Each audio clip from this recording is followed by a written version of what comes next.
repugnant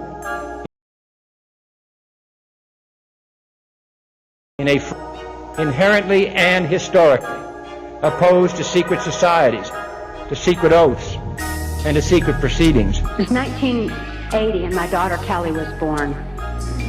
She was born directly into the MKUltra Mind Control Project on a much higher level, a more sophisticated technological level than I was subjected to. In addition to trauma, she was subjected to harmonic mind control programming on NASA installations literally since birth. They would torture children and young adults, and they would use this torture to split their personalities and be able then to be like them. So a code word would snap them out of their fake life and back into the reality of who they were. Today I'm joined by Dr. Colin Ross. He is an author and psychiatrist based out of Dallas, Texas, and he is a leading expert on the CIA mind control experiments, especially MKUltra. It really starts, first of all, with the formation of the CIA in 1947, and then a couple programs called Bluebird and Artichoke that began in 1950. And they really rolled over into MKUltra, which started in 1954, ended in 1963, and then MKUltra rolled over into MK Search. I'm Christy Nicola, born July of 1962, rendering me 32 years of age. I was a subject in radiation as well as mind control and drug experiments performed by a man I knew as Dr. Green. My handler, he took me to various military and NASA installations for mind control programming for specific operations that I was forced to participate in. And they involved such leaders as President of Mexico at that time, De La Madrid, and Vice President Salinas. Around this date, Admiral Stansfield Turner, who was head of the CIA, went before a congressional subcommittee, and he admitted to them that yes, the CIA is carrying out mind control on countless numbers of unwitting American victims. And he even went so far as to say the basic methods that they use in this mind control: hypnosis, drugs, and torture. All right, to be honest, I really can't complain. Yeah, I was I was a little down when I found out. I heard Ronald Reagan telling Brian Mulroney, the only way to world peace was through mind control of the masses. I know from experience there's no peace of mind under mind control. And I wonder at a world peace where people don't have peace of mind. No, I went straight to, okay, so what is the end game? Why are you training all these people? What do you intend to do with them? And she, in those uncertain terms, said, oh, they're going to overthrow every government on Earth and create a one world government and take over. These MKUltra, and this is basically trauma-based mind control that's been going on for decades now, to human beings, and the counts I think up in the millions. Oh yeah, and half the people in power positions are MKUltra. The mind control experiments had several different purposes, not just one. If you look at the MKUltra projects, there was 149 of them, and they roughly divide one-third, one-third, one-third. So a third were basically contracts to acquire certain chemicals, compounds, mushrooms, and so on.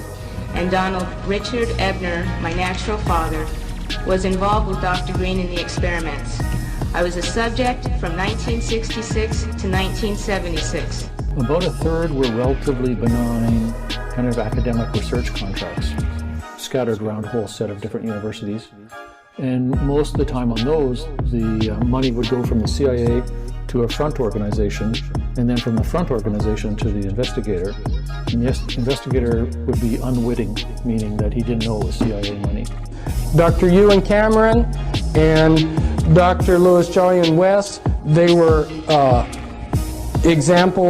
two examples of mind control programmers. They discovered that if they scarred the brainstem, they could create somebody with a photographic memory. Dr. Green performed radiation experiments on me in 1970, focusing on my neck, throat, and chest, 1972 focusing on my chest and my uterus in 1975. Each time I became dizzy, nauseous, and threw up. All these experiments were performed on me in conjunction with mind control techniques and drugs in Tucson, Arizona. Mind control, the ramifications of mind control are far-reaching because I also know that under mind control there's no free thought. Without free thought, there's no free will. Without God-given free will, there's no soul expression.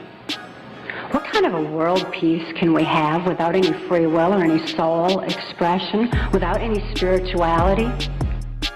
And then in a third of contracts, the investigator was cleared a top secret, was witting, and knew there was CIA mind control money. And those ones were hypnosis, sensory deprivation, isolation, LSD, a whole bunch of different projects, which were bits and pieces of the overall mind control program. We've been planning it for hundreds of years, and it took a long time to build the infrastructure, and we've been training around the clock. Now keep in mind, this was 11 years ago. She said, we've been training around the clock.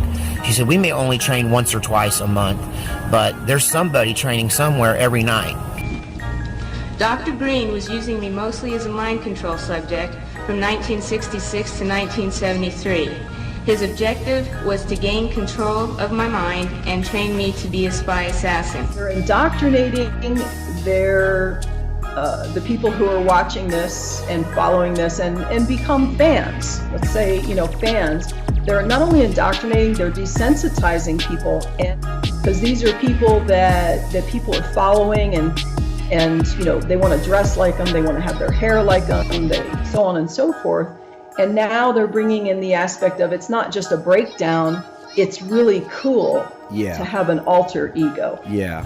Whenever physically possible, I snuck into his office and found files with reports and memos addressed to CIA and military personnel. Included in these files were project, subproject, subject, and experiment names with some code numbers for radiation and mind control experiments, which I have submitted in your written documentation. Drug experiments done in prisons with incarcerated drug addicts. There was experiments at Georgetown University with terminal cancer patients, incarcerated sex offenders in Michigan, psychiatric patients, and then there was experiments on unwitting civilians. That the natural mind is not one monolithic thing, but it's many components. And the Illuminati understand what those components are and how to divide the mind from itself and how to control those processes. And that there are thousands and thousands and thousands of MK Ultra mind control slaves who are trained assassins who live amongst